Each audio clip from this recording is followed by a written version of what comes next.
Hi, I'm Danger Dan Jers, the host and GM of the D&D Real Play podcast, D&D Dark. Join us on Wednesdays for an absurd, over-the-top comedy horror adventure, starring some of history's most infamous monsters. I'm Ben Magnet. I play Mary Frankenstein, our barbarian. I am Daniel Cruz. I am playing Imhotep the Mummy, our cleric. I'm Jordan, and I play Larry Talbot, a lycanthropic warlock. I am Grayson, playing Jet Griffin, the Invisible Man, the party's rogue. I am Aaron. I play the Phantom of the Opera, our bard. For more information, go to dndarkpodcast.com and listen to us anywhere you find podcasts. Listen up, nerds. We're doing pen and paper stuff. The Paladins of Podcast are back. And rolling the dice on new content, upgrades to nothing, and a few missing pages from the rule books. Introducing Joshua Johnson, the man behind... Wait, where did those notes go? Follow Rob and Josh as they navigate the Outer Planes and anywhere in between on the Epic Table Games audio show. What's up, everybody? Welcome back to another episode of the Epic Table Games audio show with the Paladins of Podcast, Rob and Josh. So, Rob, I want to declare today's episode is the sleepy episode where both you and I look like we've been heavily beaten with a stick and tried to survive. That is why we're audio show, not a video show. Alright, so, of course you decided to go through with betraying me by spending time with other people. You're referencing our content curator, Mike, aren't you? Oh, I was talking about your wife, but yeah, Mike too. You know, I love my wife to death, and thankfully after this I get to go home and she'll probably still be sleeping. Wish I had a wife. Alright, so after the incel discussion... I don't even know how to even lament the fact that a lot of our listeners probably do too. Oh, no! No, everyone's gonna leave, including me at this moment. That feels like a really bad joke. It's just such a nerd... You know, we got so many nerd stereotypes in our communities. And then I think part of it's so beaten into our brains that, like, when you watch something on nerd culture in general that's not more modern, like you watch older nerd shit, you see the unhygienic, poorly taken care of themselves, overweight, pimply faced. Makes me really sad because we are both actually overweight. I'm bringing it down, man. I've lost like... I know you are. Hold on, let me... almost 50 pounds. I need to drop like a solid 100 to go back on keto and shit. Also, talk to your doctor. Yeah. I mean, it's really serious. I know that we're not a health podcast by any means, but... Well, now we are. So I talked to my doctor, and I don't have a lot of health issues, but I've got something going on with like an insulin carry issue, and there are medications to help solve that. So while I'm not diabetic, my doctor found a medication for me that helps with the blood sugar, just essential carries and how it works and operates. And it's actually helped me lose quite a bit of weight because now my body is operating more correctly. So for those of you who have watched way too much YouTube like I have, just to be clear, regardless of what diet you go on or what you try to do to lose weight, I want you to be honest with yourself. It is not necessarily always your fault that your weight stays on. Absolutely. And again, talk to your doctor. Yeah, human body, incredibly inconsistent. I've tried like a dozen different diets. The only one I actually lost weight on was keto. Mm-hmm. I did it for like a month and a half. I lost 25 pounds. Oh, good and it actually stayed off for about 6 months, but I dropped the diet due to stress. Right. See, I know that for me, if I cut down a lot of my carbs, I was a personal trainer a while ago. And funny story about that too is that when you know how to do things, like, oh, it's easy, so you don't do them because it's easy. It's a lazy thing. Anyhow, so also, when you're working with clients, my bread and butter clients were older ladies who like to work together in group settings. So you don't want to be jacked. You want to still have a fluffy, approachable look. Is it sad that I'm actually that sounds really fun. Maybe I should make some friends with like 50-year-old ladies. It's interesting. Anyhow, God damn it. Sounds sick, dude. So anyhow, in that case, talk to your doctor. And if your doctor's not sure what to do about weight loss, find somebody who specializes in obesity and weight management. It's really important because, like you said, Josh, everybody's body is different. Yeah. So knowing what your body does and how it functions is only part of it. When I dropped my carbs down to, I think it was like I could have the equivalent of 2 pieces of bread a day. Yeah, that's a little above keto, but yeah, that's... I cut out all soda, all extra sugars, and it was difficult. And I dropped a lot of weight. I kept it off for the most part until I developed different lifestyle habits. And then what would end up happening is I have the specific carb cravings, and I don't know if you've ever experienced those. I have ADHD. It's actually very common with ADHD to actually suffer quite poorly from carb intake. Mm-hmm. It's where you eat like a bottomless pit, and it doesn't really seem to satisfy you until you're really overstuffed. Actually, that's what's nice about keto is to manage your ADHD without medication, you can actually reduce your carb intake dramatically, and it actually helps mitigate your symptoms. All right. Now, is there's a disclaimer. We're not doctors. I am. We don't know. I do know. We just have Google and your experience. Exactly. I am a doctor, a real doctor. Please stop. You're going to get us in real trouble if you keep this one up. They can't sue us if they don't know my address. Please stop. Anyhow, so last week I went to Gen Con. Unfortunately, I know that you couldn't make it, so we went with content curator Mike, and we had a pretty good time. It sounded like it. It wasn't bad. We met and had a lot of good conversations briefly with a lot of developers. We checked out the ENnie Awards. And the reason that those were so important are because Gen Con is the largest gaming convention globally. Yeah, my Facebook got covered in it. Yes. And we tried to post quite a bit more than we usually do, trying to keep up on top of that. But what we found is that there was kind of a small problem, and that's the event itself is incredibly large. So to give you a scope of size, the Indiana Convention Center is already massive. Yeah. Absolutely massive. It's connected to 4 or 5 hotels, all through skywalks. 4 or 5? Yeah.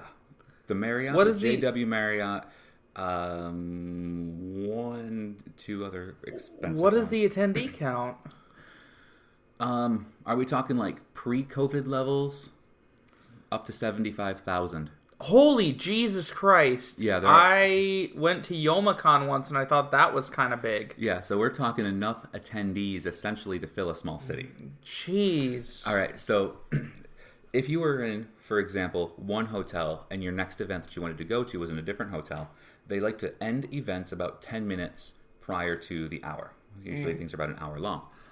It would take you all 10 minutes of straight walking, no stopping or detours from one end of the hotel, across the skywalk, through the convention center, across the skywalk, to the next hotel. This was really fun. It was great. 16,000 steps that day, which is only so low because I had to sit through 3 or 4 hour-long events. Did you have extra steps thrown in there due to the amount of times you and Mike got lost? No, we did really good at not getting lost. After the first day, it was pretty simple. You just follow the signs. It's like driving. The first day sounded pretty rough. Trying to get there, getting lost. It was amazing. Oh my God. So we got there on Thursday night. There were still events going on. And we locked our keys in the car. I saw that. I was my God. Oh my God. That was horrible. Yeah, it was definitely a rough beginning, but when you guys finally took off, you were really going for it. Yeah, it was great. But we found that one of the issues is that because there are so many events, I think there were like 33,000 events total between absolutely everything going on. My mind is like desperately struggling to grapple onto how to even handle that. Yeah, and what we did was, because we knew we wanted content for Epic Table, we focused specifically on business stuff.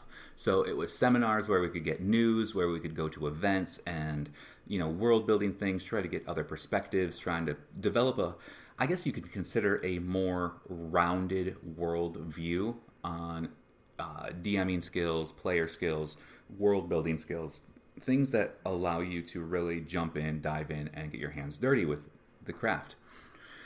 So on Friday, that was all we did. Just nothing but events. I mean, writing seminars, how to write content how to write third-party content for specific games, how to do better writing and world building. And it was actually really informative, really awesome. But by scheduling all those events, we got to experience such little from the convention itself. Yeah, because your focus is for the beautiful, beautiful listeners at home, really taking it in to bring it back to them. I really tried. So what we found is that while it's there, Mike and I both felt like we didn't get to experience what Gen Con had to offer. But this also begs the question, what exactly is a convention besides just a really, really large flea market of new stuff? Nah, you're quite highly right. I think the experience comes from innately the human nature of it, and with Gen Con, from its format, it's more of stuff being fed to you rather than the actual experience and engagement that you would give back to it. Depending, be the difference. Like they had fencing lessons. All right, I would say why, but there's a lot of smelly nerds over there, so Nope, nobody stunk. It was awesome. So yeah, and all of this has been great fun and things that we really enjoyed. But what I brought back here is, I know that I've talked about it in season 1, and I think you and I have talked about a little bit about it, and that's that third-party content idea. And I know one of the biggest issues with third-party content started with Dungeons & Dragons 3.0. Like, when they opened up their license to the OGL, when they made OGL license. Right, it's a really kind of famous period in TTRPG history, honestly. So much so that the base D20 system is widely available and used still today because of the OGL license. In fact, WotC is starting to push away from that OGL license because there's so many D20 things out there right now. Yeah. So when it comes to third party, I kind of need to know what you're describing. To me, when you're speaking about third party, I'm used to like everyone and their mother attempting to just make a book and slap the 5th edition. Well, I guess at the time would be 3rd edition label onto something. Okay, so this is a great point because excuse me, Mike and I had the conversation about what constitutes third party versus homebrew. And essentially, third party is published homebrew. So, like, I guess you would define it as it's just literal content made through a company, tested in quotations, and put out to the public versus what I made half drunk one night. Yeah, or found on the internet that has no basis. Yeah, essentially. So I think the biggest difference between what you would consider homebrew versus third party, at least Mike and I shared agreement after an hour-long conversation on this one topic alone, was the fact that homebrew is considered amateurish. Even though you may know the rules, you're kind of piecing things together, or you're creating things specifically that may or may not be balanced. You may have 20 years of experience, but it hasn't been professionally published, looked upon by the community, kind of tested. It hasn't cut its teeth on anything yet. I'm not totally against that idea. I also think homebrew is also created with more of the intention that like you're dealing with a specific thing. Best example is like you have a player, they want to try something new. You homebrew a little something for them. Mm-hmm. We're not all like weird like character creator redditors, which is actually a lot of what I see on D&D Beyond, where they're like, let me make this homebrew monster. It has nothing to do with my campaign, but isn't it cool? Yeah. And then you gain D&D Beyond Redditor karma. Right. God. So we have that aspect. And one of the best things that Gen Con really provides is an eye-opening experience to so many different games and systems. Because one of the things I've noticed on Reddit or Facebook is that everybody says, I want to be able to do this or play this style game. Oh, okay. What you just hit is literally the shit I actually dealt with like a month or two ago. Okay, so Facebook story, as with all stories that are great. In my, what was it? It was like a D&D group finder. Actually, I think that's how I found you. Yeah. Because I don't mind playing with random people I meet on the internet. Yeah, so basically this girl's like, oh, I want to play, or I want to set up Resident Evil, basically. They're like zombie survival, modern times, and I want to do it through 5th edition. And I actually responded a little aggressively and a little negatively, which is out of tune for me, but I did. I acknowledge that now. But I went, okay, like, hey, instead of like torturing a set of your players with like bad homebrew you're trying to develop, why not go look for a system that's been made and curated and not just use 5th edition? Mm-hmm. Because I understand that means it's easy to jump into, but like you're gonna have to create so many premises and circumstances, and I doubt you're gonna just create the consistency out of thin air. Right. So I just think it would be better if you explored different systems. Like if you want to create homebrewed 5th edition content to suit your setting, I get it, and I can respect that. But you know what I respect more? Everyone having fun and not being, dragged along the street. Right.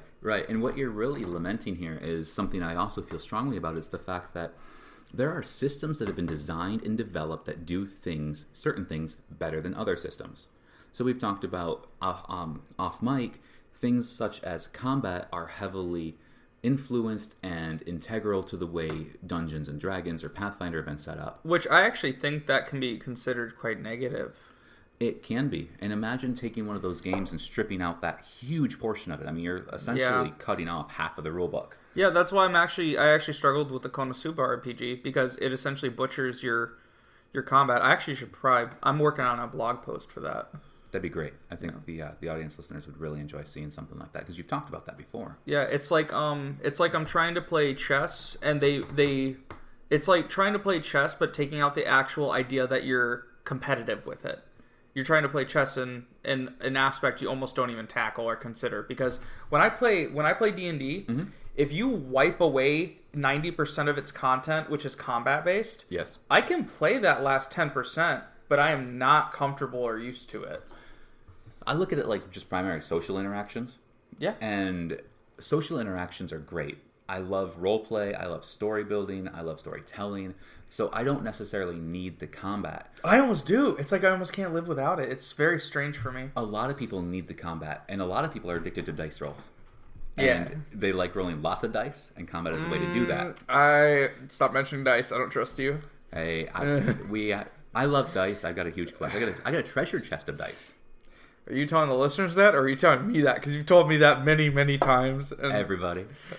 I love my dice. Anyhow, as we're looking at the idea, because we needed to start here kind of at the base, I picked up something from Gen Con, more than just one something, but this one in particular.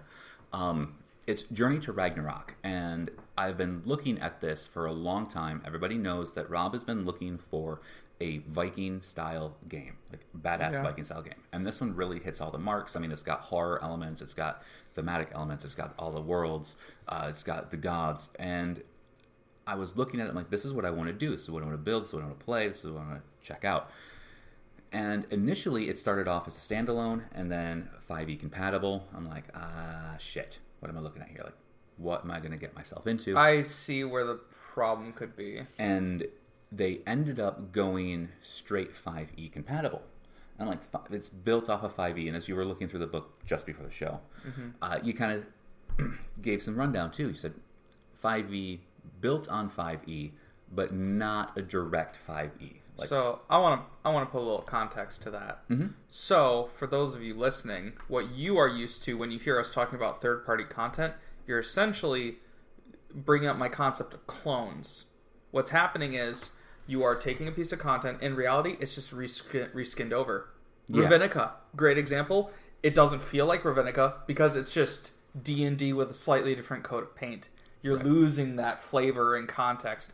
I feathered through the book for about 10-15 minutes. It felt very strongly different. They copied the name of the classes, and that's pretty much it. Mm-hmm. They reflavor and rename everything.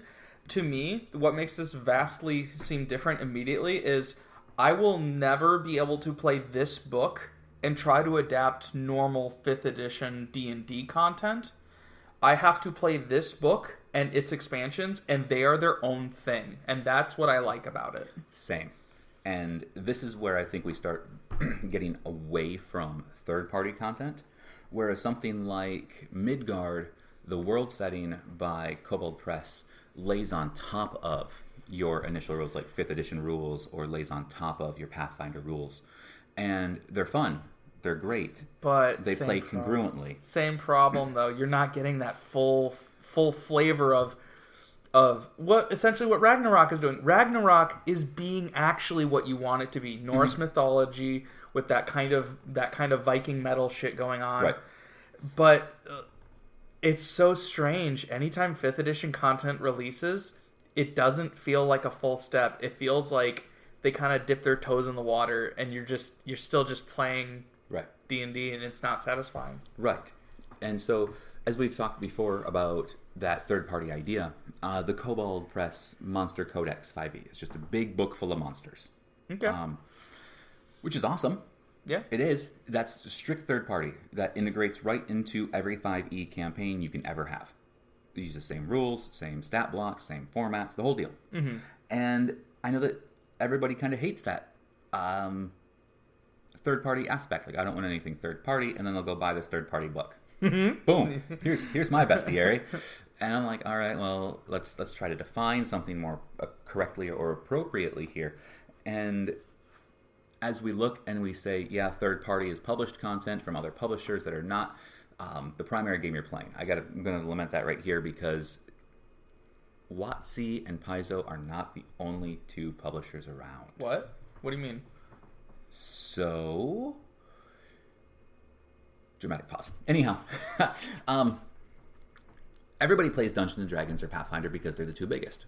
Yeah, Everybody and they're knows the that. only ones that exist, right? Totally not. So there are other systems out there. There is the Cortex system, the Fate system, powered by the Apocalypse, the Blades in the Dark system. Mutant Year Zero? Yes, Mutants Year Zero. I can remember one. That's the Year Zero system for the Mutant game. And all of them do things differently.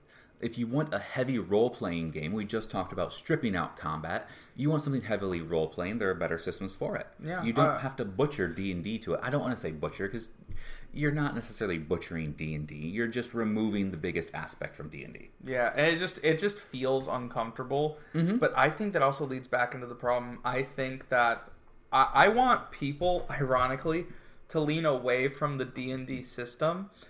I get it that it's like this comfortable pair of shoes you're willing to wear, but you need to realize that you're wearing those shoes out, or it's like totally not the appropriate time to wear them, and you're really just holding yourself back from actually having a really fun time. Are you saying that it's time to step away from D&D? No, stop.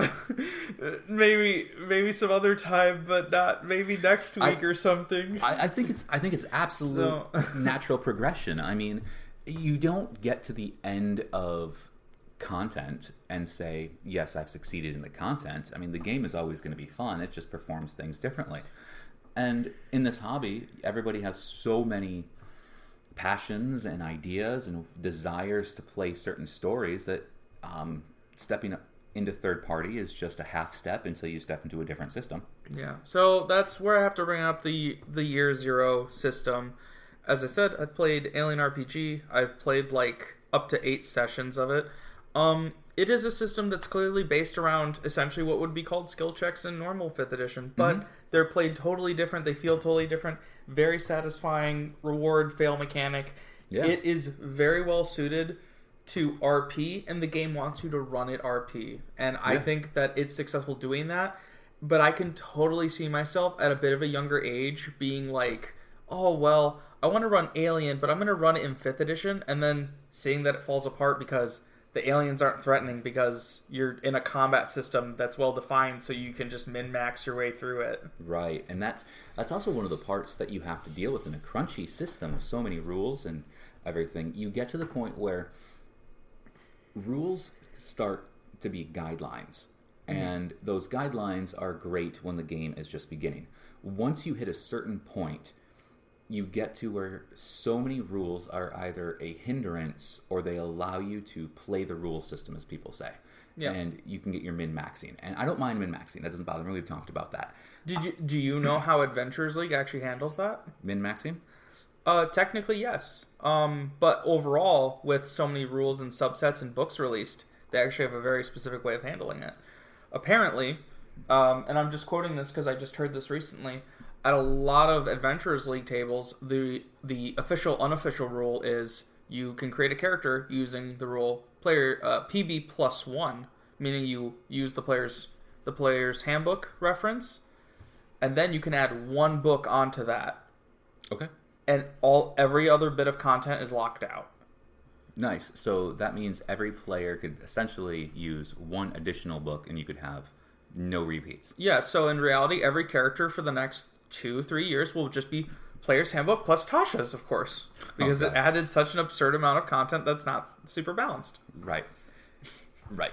So I think we've talked about that too. Balance is an issue with the DM, not the game in itself. I'm like 99% agreement with you. The 1% is like those players in bad faith, where they're just like, I just want to create chaos. Like, I call that cringy. I look at Rob because he's one of those guys. I'm not one of those guys, all right? I like to have fun. I like to have a good time. And I'd like to make sure that, like, I don't use the excuse, well, that's what my character would do. No, it's not because you min-max. It's because you just want to be a little monster troll. You know what? I like to have a good time. and that's where it always leads. I like to make sure that... all right, so I don't have, like, some neurodivergent ADD mind all the time. Like, I have moments. My characters, I like to play along the lines of chaotic neutral. Mm-hmm. Not because there are zero consequences and not because I can do whatever I want. You just like expressing willpower, open-minded choices. Yeah. And sometimes everybody's experienced it, that when you're sitting around the table and the story comes at a lull, you need somebody to kind of do something to get things in motion again. That's actually not a bad thing. So, also, when you send the chaotic, neutral, half-orc barbarian who tanked his charisma to be the party face, you get great situations. You really do. So, it is really fun. I don't mean to troll. One of my DMs would absolutely disagree, by the way. He'd be like, Rob, you absolutely fucking troll. You asshole. And I get it, because I like shenanigans. But that's Rob, not my characters. And not all my characters have shenanigans. But there's always one stick, like one character idea, one character concept that I build a character around.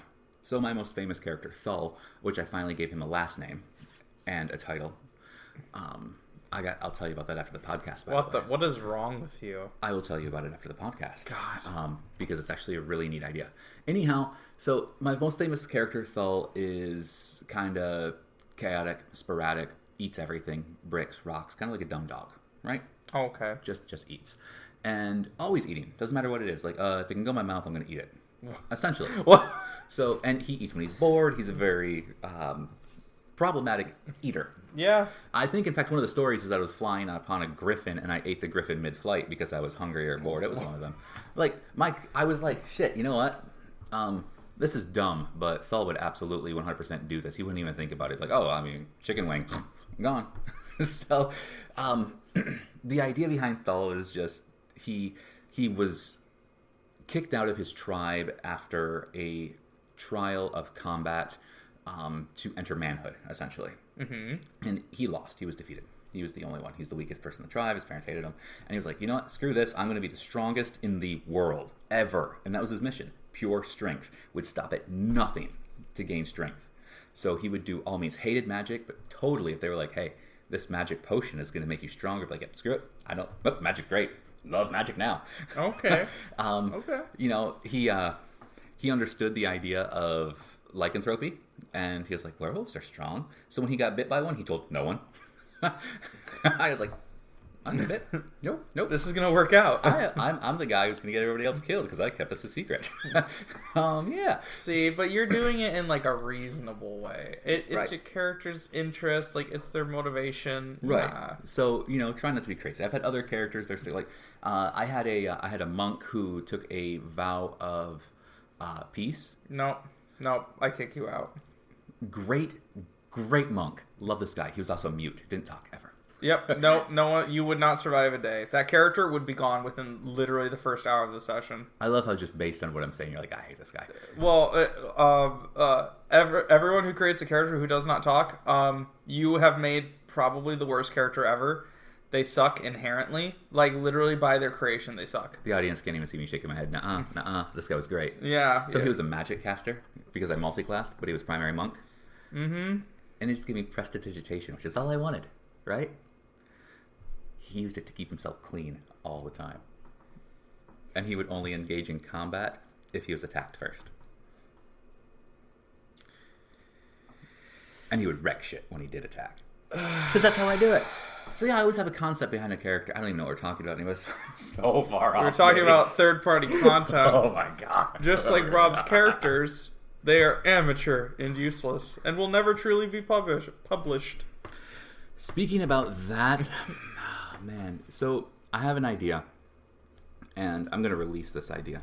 Okay. I'm going to build it up first, but I'm going to create a class, essentially. And it'll be third-party class. All right, listeners, be careful. Yeah.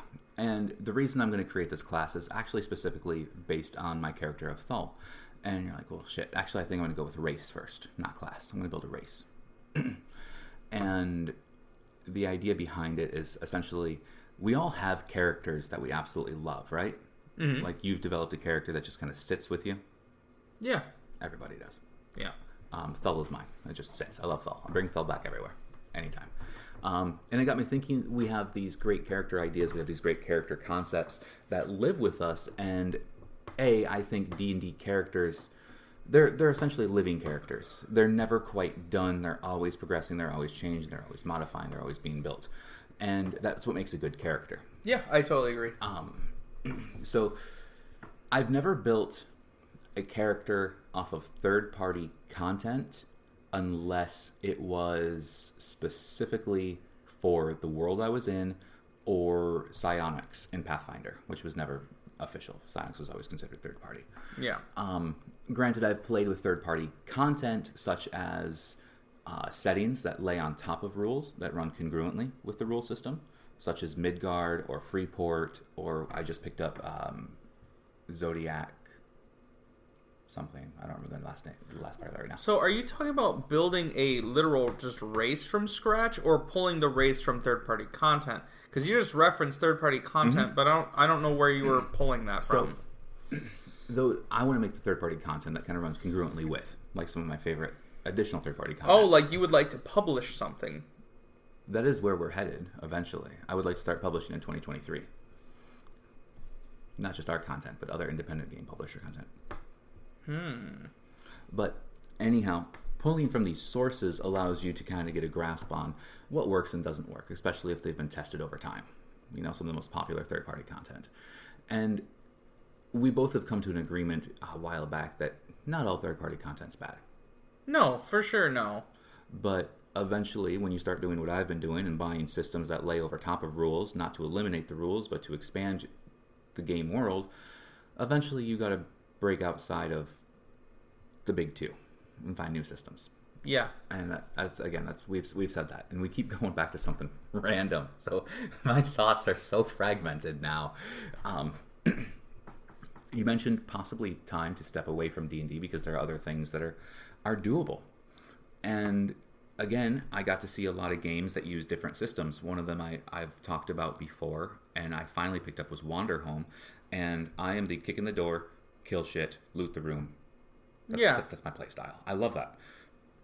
So Wanderhome is absolutely nothing like that. It is a adventure game where you get to meander through woods and forests, and I like to describe it as just kind of hanging out. It doesn't sound like everybody's cup of tea. It doesn't. But something about this game particularly just says, yep, Rob, you need this one. Like, there's something about it. I don't know what it is. You ever been LARPing before? Yeah, dude, I've done that twice. This is only verbal. It's verbal LARPing at a table. To absolutely be fair, bro, every game is. Every game is. Technically, but this is even more so because you know how, okay, you've been LARPing twice. So there's, when you LARP, you're spending 80% of the time at a table eating or sitting around a campfire kind of like trying to focus on role play and being invested in it. I haven't done either one of those things when I LARPed. What? What did you do? So when I LARPed, I played a werewolf game and a vampire game. So 2 different times, 2 different systems. Both by White Wolf Publishing, I believe. Anyhow. But you were LARPing? Where? The organization was, it was located not downtown, but it was an old tire shop. And the confines of the building in the parking lot were the play area. And you could actively travel through the play area and there would be signs to let you know what area or district or what group of individuals controlled the area. And just by being of a different race or group denoted by a name tag and card that had primary attribute information on it, like physical characteristics, what you're wearing, etc. As you were walking around, you would get into social interactions, which I always thought was bogus, that was solved via rock, paper, scissors. What? That was bullshit, by the way. Like, rock, paper, scissors was the primary mode of solving general conflict. I guess. Well, you can't just walk into an area and like, hey, I don't like you, and they can deck you. Like, no, that's not how this game's going to run. So. You could, at the LARP event I went to, you could be attacked like at any time. But you weren't getting physically punched. Oh. That's what I'm saying. So rock, paper, scissors was their mechanic. I hated it. I don't know, can't you just stand there being theater kids at each other for 2 hours? Well, if you're not actually hitting them, how do you know you won? It's called debating. I'm quite good at it. But anyhow, we walked around, solved, and it was more of a political-based game with a little bit of fighting. And I didn't like the fighting mechanic. The political-based game was fine. But yeah, no sitting around the table. No nothing. It was so interesting. I've never gone back. I'm so sorry. To be fair, I know that, like, for those of you who haven't been LARPing before, which is actually probably the vast majority of you, LARPing, while it is a fun thing to go after, it's kind of difficult to go out of your way to do, because it's usually in certain parts of, like, states that you might have to travel a couple hours to. Mm-hmm. It's not usually in the super comfortable context, because you either have to get a hotel, which is expensive, or you have to camp on site, which is uncomfortable. When it comes to LARPing, honestly, you're just hanging out with all the weirdos like you. Like, if you enjoy spending time with people that have, like, the same mindset as you, you're going to have a fantastic time. But if you can't get into it, like, you're not going to have a good time. No, I didn't have a good time. Now, I will say, did you ever see that movie, Role Models, with Paul Rudd? Yes. So, in that, they look at LARPing, and, you know, they're fighting with the foam swords, and they have story backgrounds and character arcs, etc., and it's really neat. I could totally do that. But that is less LARPing and more like SCA style events. Yes, it is. It is. And I could do SCA. I'm like, that's my fucking jam. There is one moment during that movie when they're having that final battle that I was like, I can tell this dude, like, actually is a LARPer. Like, they clearly are invested in this. It's just, there's a dude who's, like, cosplayed as a centaur. Yeah. And runs up, just kind of goes, nah. Like, he's kind of into it, but he's not going too far. Yeah. And he's like, all right, I'm out. And then they're walking away. He's like, damn, dude, that's really cool. He's like, he's trying not to break character. That is, like, such a real moment when it comes to LARPing, because you're supposed to stay in character, but you're trying to have a real moment with your guy. Like, it's hard to describe. Did we talk about this on the show before? What about people who sit down at your table in full costume? So that was going to be Megan. We briefly brought it up. We did not fully talk about it.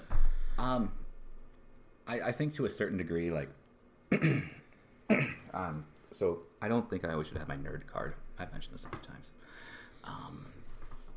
Like, I would never sit at a table and wear a cape and wizard hat. I think it's weird. It's okay to suck, Rob. No one said that you have to be cool. Yeah, so the fact is, I really think people who are going to sit down at a table and get into character are one thing. I love it when people get into character. Like, I speak in the first person. I'm talking in my character's voice. I am animated in my actions. I brought my wizard cloak and pointy hat. I'm like, we've gone too far. For me, it's I call it the furry rule. It depends how far you go on it. If you go too far, it's cringe and uncomfortable. If you go a little bit in, it's kind of cool. And you got to find that gray zone of where it's kind of awesome, but it's not yet cringe. So for me, cat ears and tail on girls. That's a fetish, Rob. That's different. Whatever. But you actually hit the furry scale. That is a good example. But that's for another time. We'll have a whole episode dedicated to that. It's a discussion I've had for hours. All right. Yeah. So for me, or for my suggestion, it's like if I have a player who's being a paladin, I might like have like some sort of foam half like piece of armor on, a shield, maybe a sword, but that's it. We don't go over the top. Maybe they have their holy symbol. But I don't want to see a dude fully decked up in full armor and gear trying to sit comfortably at a table, moves around, maybe knocks stuff over. I think visually that'd be great, though. It'd be great for a moment. It's great for a YouTube video. Yeah, it is. I think like when you get to the idea of like full armor sitting at the table, you know how complicated things become, like rolling dice. It's just nothing but noise. Could you imagine if he sneezed or had a coughing fit? Like, I'm sorry, waiting for somebody to cough for 7 minutes is one thing, while their armor is chinking away. So I don't mind find that good degree, and like your other players have to be kind of on there too, because if it's just one of you doing it and the rest aren't, kind of cringe. Kind of weird. Yeah, if all of you are doing it, it's fine. If all of you are doing it hardcore, I get you're all in on it, but I think you're cringe, even if I don't see you doing it. See, I like if everybody is all in, like you said, you use the furry scale. Yeah, you watch two paladin players and a fighter kind of accidentally bumping arms, knocking stuff over. Yeah, no. Like I said, if all of them are in, like you mentioned the furry scale, imagine a round table, 5 or 6 people all decked out in their entire furry outfits. And I think it's really neat. I think the concept is kind of fun. Like, because when you're looking at everybody going all in, it becomes the idea that they are no longer just characters, but they are themselves playing a game. Yeah. And I like that idea. The concept is like, it hits home. But this is just me. I like going as regular old Rob. I might have something nerd-esque related to my character, but it's going to be small and subtle. I like to be small and subtle. My personality's loud. Number one, or the easiest things, are just your main weapon. I don't mind if each player had their main weapon. In fact, I encourage it at some point.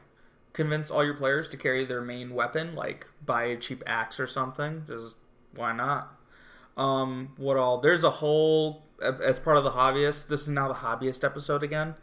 There's a lot you can do hobby-wise with a heat gun and some EVA foam. You can do a whole lot actually with armor. Just Google, or not Google, but YouTube it. You can make a lot of different armor pieces from EVA foam and a heat gun. I think that's just a natural progression and extension of this hobby, though. You are correct. I mean, we've talked about briefly in one of our hobby episodes that there's so much more. We got into 3D printing, we got into painting. Eventually, natural progression is just eventually crafting armor, etc. Everybody wants to get into it eventually. I mean, I just 3D printed rings last night. What kind of rings? So they're so it's from Loot Studios, my favorite models. They released a set of 8 rings that are all the actual magic item rings from the player's handbook. Okay. So these are literal, just the physical representations of those. I 3D printed them. I spray painted them. I want to paint them up, but I mean they are really cool, and they are actually the size of rings, so you can wear them. So if my player, for fun, I can go behind my DM screen, and when their player buys a ring of protection, I literally can hand them a ring of protection. And that's a super, super over-the-top cool moment for players. Yeah, I would say so. I mean, that's taking it, not full costume, not full regalia, but it's just right inside the line. And I like to do things with coins. Mm-hmm. He drops a pouch full of coins or tosses a pouch full of coins. So I've got pouches full of coins. I'll toss to my players. I also used the cringe to my benefit once. So there's a big derpy wizard hat magic item that lets you cast any cantrip. So one of my players got that item. What I did is I bought a really, really large goofy hat. I told them if they want to use the magic item, they have to be wearing the hat. And eventually, within 2 sessions, they got rid of the hat. That's unfortunate. It was hilarious when they were trying to cast spells while wearing that giant goofy hat, and me being very adamant that they had to keep wearing it. But at some point, they're like, I can't do it anymore. They would just actively be embarrassed while wearing it. It was great. So that's unfortunate. It was for my entertainment. It had nothing to do with D&D. That's unfortunate that they were embarrassed. I think that's something we should talk about in a later episode, actually, is that if a lot of people get nervous, scared, or embarrassed to go full roleplay. They want to, but something stops them. Full stop. I am actually fantastic at getting people to slowly transition into that. I've helped so many people. I've actually had a lot of people who are I had social anxiety before I started playing. And I was like, yep. And I'm glad you were here. I'm glad you stayed, and I'm glad it turned out so well for you. I've had, I think, 4 players who told me that at some point, that they had very bad social anxiety. And playing D&D actually dramatically helped that. Do you have a good memory? Decent. Okay. This is an inside thing. The listeners are going to get a peek behind the curtain. Oh, God, I don't think they're ready. So, a while back, I said, I can pretty much roll with all the punches. I'm really good at adapting to all that. You said it sounded kind of narcissistic. And here you are talking up your ability. You are narcissistic! Your ability to get people to come up and really roleplay. I am... And narcissistic. Listen, yes, you are. Listen, Robert, I am an empath. So therefore... You are bullshit. I am an empath. You are full of shit. I'm now also a 14-year-old girl on the internet. I'm an empath. And I understand people better than most. Yeah, Dr. Josh, the empath, who just happens to be experienced in D&D. It's just like, I've experienced a lot of awkward in my life being like a self-secluded person, like self-inflicted. So I just have a very strong ability to see like someone's uncomfortable and then being able to meter out where they need space and where they need attention. That's genuinely something I've been good at. So yeah, I do. Such a nerd. It's such a nerd that I make people happy. Bro. So when I see people like that, I've got a big problem. Like a poke. No, let's you poke. make them uncomfortable. No, I make friends that way. My social awkwardness is totally different than yours. God damn it. No, I mean for the people who are uncomfortable. Yeah, I approach it differently. I make best friends with them just by kind of poke. It's weird. It's weird, I know. God, I want to pour more soda, but I don't want the listeners to have to hear it. That's all right. We can wrap up here about 45 minutes in any It's okay. The soda's not important. That's right. As we talked about health earlier in the episode. It's diet. It's diet. So it's even worse. It's not. Don't talk about aspartame like that. And it's Coke Zero, so it doesn't even have aspartame. You know what's amazing is that this episode is so out there in every possible way. For a while, I was essentially drinking caffeine-free Coke Zero, so no caffeine or anything. Based on the nutrition facts alone, it's as healthy as water. There's zero everything. So the thing is, I have listened to doctors who talk about this kind of stuff because it does genuinely interest me, and I grew up with a family who are like, aspartame will give you cancer and autism. And I go, oh, that's horrible. Oh, Jesus Christ. As you sip your aspartame-laden drink. That's not, that one doesn't have aspartame, but I do drink the aspartame ones as well. I don't like the dry taste that it gives. For those of you who've heard aspartame gives you autism, makes you gay, makes you short. It doesn't do any of those, actually. So what happened was, there have been studies with aspartame. In normal studies that have been made, there are no long-term negative effects from aspartame. You are really into this conversation because your levels just jumped up. Sorry, I am actually really into this. I feel vindicated. So the thing is... You feel like D&D and aspartame are your two things? Maybe a little bit. I don't know. It's also socialism. So with aspartame, what happened is a study was performed, usually on rats, right? Like rats are actually like biologically close to humans. It's like not even actually true. It's really bad, but they keep doing it. So what happened is they injected rats with 200 times the dosage of aspartame. Where did they inject it? Where did they inject it? I don't remember specifically, but they do have a fully listed study. So what happened is they injected them with 200 times the amount. And what a surprise, when you inject a creature with 200 times the dosage of a chemical, the rats started developing tumors and they perished. Wow, what a surprise. Tell me, Rob, if I inject you with any chemical 200 times the normal dose, do you think it'll end well for you? I'm not a doctor. Do you have common sense? I'm trying to grasp the injection aspect of it. Because aspartame, you consume, you eat. Like, okay. It's digested. So if you inject it directly into the stomach... I drink a one cup of soda, and it has aspartame. So the little micro amount of aspartame that's in here for that artificial sweetener... Yep. They scaled it down for a rat to have the equivalent, and then they injected it with 200 times that. Yes, I understand that. So, where did it go? If they're injecting it, I'm instantly thinking needle. yeah. Okay, so aspartame doesn't go into the blood. Like, you consume it, so it gets digested and your body processes it that way. It still does end up in the bloodstream. But essentially your body does your body thing, generally somehow filters out because it has to go through the processes. So injecting 200 times the normal amount of aspartame directly to the blood, I mean, any chemical that is filtered through your body and then just injected into the blood are going to get different results.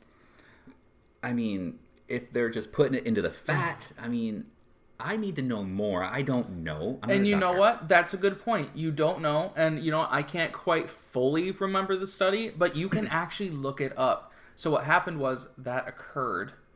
And so what happened was news media outlets needed the next rage bait piece. And so that's the one they picked up. They're like, oh, yeah, aspartame kills you. It gives you cancerous tumors. It was literally just a mouthpiece to talk about, to give them clicks. Back in it was the 90s. Like, mid-90s to early 2000s was the huge aspartame hate parade. That's funny. I learned that, well, upon reflection, I've really seen that. A lot of things that we kind of latch onto in history are really smear campaigns against something random. Yeah, that's actually, like, a lot of American media. Yeah. You can actually define a lot of American media as like a weird form of propaganda. I'm not trying to say like weird, gross QAnon stuff. No, like if you watch a lot of like 80s movies, 90s movies, enemies are vast majority of the time minorities that are like the most disgusting, filthy kind of person you can meet. I think that is going to branch into conversations we should probably not have on the audio show. I think it's really important and it relates deeply to TTRPGs. It does to Let's talk about Mazes and Monsters. No. Not right now. Not right now. Guys, check us out on Facebook at Epic Table Games or online at epictablegames.com. And as we mentioned, Gen Con was just last week, and we're going to try to filter through a lot of different content through contacts that we picked up since then. It's going to take some time. We'll let you know kind of where the origin started for each of the episodes that has something related to Gen Con in it. Other than that, I think we're just going to label this episode Aspartame. Yeah. Also, talk to your doctor. About everything. Be honest, too. Like, don't hide anything back. Yeah. Hold anything back. Later. Make way for the paladins. Make way for the paladins. Epic Table Games. Make way for the paladins. Make way for the paladins. Epic Table Games. Thank you for listening to the Epic Table Games audio show with the Paladins of Podcasts, Rob and Josh. Until next time, stay in touch on Facebook at Epic Table Games and online at epictablegames.com. Epic Table